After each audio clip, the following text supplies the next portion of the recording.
Los católicos tienen derecho a ser considerados con respeto. Son palabras del cardenal Lacroix, arzobispo de Quebec, la capital de la provincia de ese nombre en Canadá. Son palabras que expresan el cansancio de un hombre tranquilo, un hombre bueno, un hombre que no es polémico, que no es un obispo de esos que algunos despectivamente llaman obispos guerrilleros. No, es un hombre que ha sido respetuoso y que ha pedido a sus feligreses la máxima colaboración con las autoridades de esa provincia canadiense en el caso de la pandemia. Pero se ha cansado.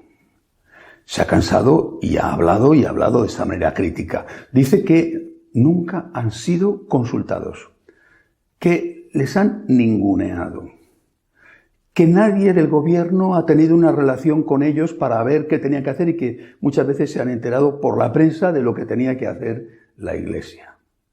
Se queja, además, de que a otras instituciones o digamos, empresas se les dé muchísima más posibilidades de atender a sus clientes que a la Iglesia Católica. Por ejemplo, los casinos pueden tener un aforo del 50% de su capacidad. Los templos, 50 personas, sea la iglesia que sea, grande o pequeñita. Se considera en Quebec la venta de alcohol, la venta del cannabis, un tipo de droga, como algo esencial, que cualquier habitante de esa provincia tiene derecho a poder ir a adquirirlo, porque allí esa droga, el cannabis, es legal.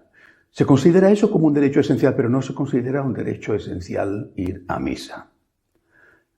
El arzobispo, repito, que es un hombre tranquilo, pacífico, se ha cansado. Tenemos derecho, dicen los católicos, a ser tratados con respeto. No somos ciudadanos de segunda. No somos ciudadanos que tienen menos derechos que los demás. Esto no es solo en el caso de Quebec. Está ocurriendo por doquier, ciertamente, en unos sitios más que en otros. Por ejemplo, esta semana el Tribunal Supremo de Estados Unidos, supuestamente de mayoría conservadora, y digo ya supuestamente después de varias sentencias que se han dado sorprendentes, ha reconocido que el estado de Nevada, el estado norteamericano de Nevada, es decir, Las Vegas, tiene derecho a permitir que los casinos, el gran negocio de esa ciudad, los casinos tengan el 50% de su aforo ocupado. Pero ha insistido en que, lo mismo en el caso de Quebec, los templos solo pueden tener 50 personas. Da igual si en una catedral caben 500, solo pueden tener 50 personas dentro. Por lo menos, trátanos igual que a los casinos. Pues no, los casinos tienen más derechos que los católicos. Y esto, repito, está ocurriendo por doquier, y no solamente con cosas relacionadas con la pandemia. Me ha sorprendido, sinceramente, que un tribunal colombiano haya condenado, una condena relativa, pero al fin una condena, al presidente del país, Iván Duque, que es católico, porque en su cuenta personal de Twitter ha hecho una referencia al 110 aniversario de la Virgen de Chiquinquirá, que es la patrona de Colombia. Le ha condenado y le ha dicho que tiene que quitarlo y que no se vuelva a repetir. Pero si era su cuenta personal de Twitter, si no era la cuenta pública del gobierno. Es decir, el laicismo, este laicismo agresivo, está aprovechando la situación actual para intentar meter leyes abortistas donde puede. Afortunadamente han fracasado, gracias a Dios, en Veracruz, en México. O para acortar los derechos de la minoría católica, para incluso privarnos de la libertad de opinión, de la libertad de expresión. Nos ven débiles, yo creo que esta es la causa, nos ven débiles.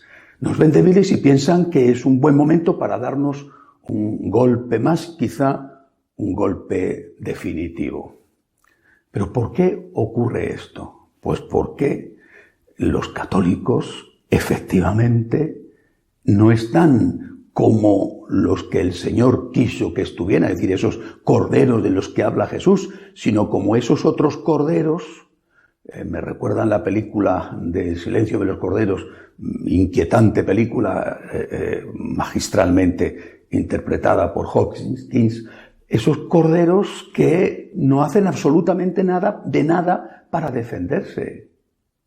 Ese silencio de los corderos está llevando a que incluso los pocos pastores que se atreven a hablar, cansados ya de tanta discriminación, no se vean apoyados por sus feligreses.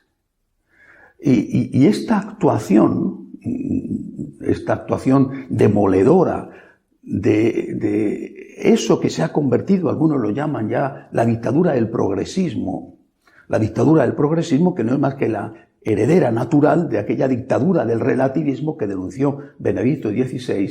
Bueno, pues esta dictadura del progresismo que establece qué es lo que tenemos que pensar y qué es lo que podemos decir, porque si no, te caen encima con toda la fuerza de los medios sociales que controlan, te denigran, te insultan, empiezan a multiplicarse los ataques en las redes sociales, como son anónimos, sin ningún tipo de responsabilidad, ni por parte del que los publica, ni por parte del anónimo que los escribe, destruyen a cualquiera. Bueno, pues los católicos permanecen inertes, sin defender su libertad religiosa y sin apoyar ni siquiera a los pocos obispos que se atreven a decir no podemos seguir así, que yo creo que en cada país existen unos cuantos de esos prelados. ¿A qué se debe esto? Se debe a que tenemos un problema desde hace ya mucho tiempo grave de tibieza espiritual, de acedía espiritual. Es verdad que con todo esto han conseguido que mucha gente tenga miedo a ir a la iglesia, porque les han metido en la cabeza la idea de que ir al templo es peligroso para la salud. Oiga, si se cumplen todas las normas sanitarias que nos dicen que tenemos que cumplir, pues aún así mucha gente tiene miedo a ir a la iglesia. No tienen miedo a ir, por supuesto, a los supermercados, o no tienen miedo a ir a otros sitios donde sí está permitido ir. Y no me refiero a las juergas nocturnas incontroladas de algunos jóvenes.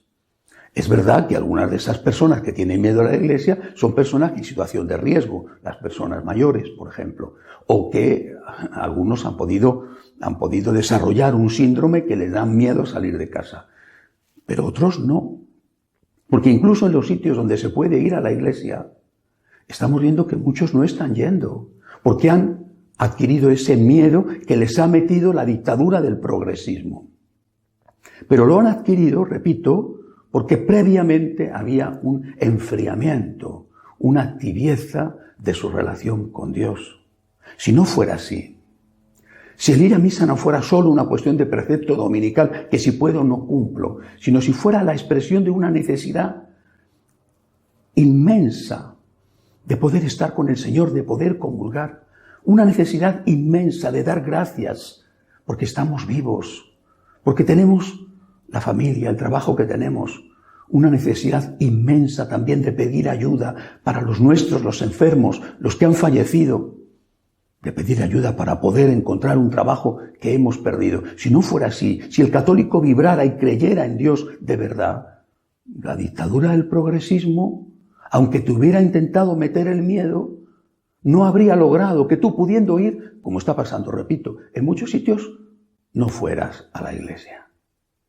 El silencio de los corderos que ni siquiera apoyan a los pastores que les defienden, ese silencio de los corderos que no defienden ni siquiera su libertad religiosa, su libertad de expresión, es un síntoma de un problema muchísimo más profundo, la tibieza espiritual.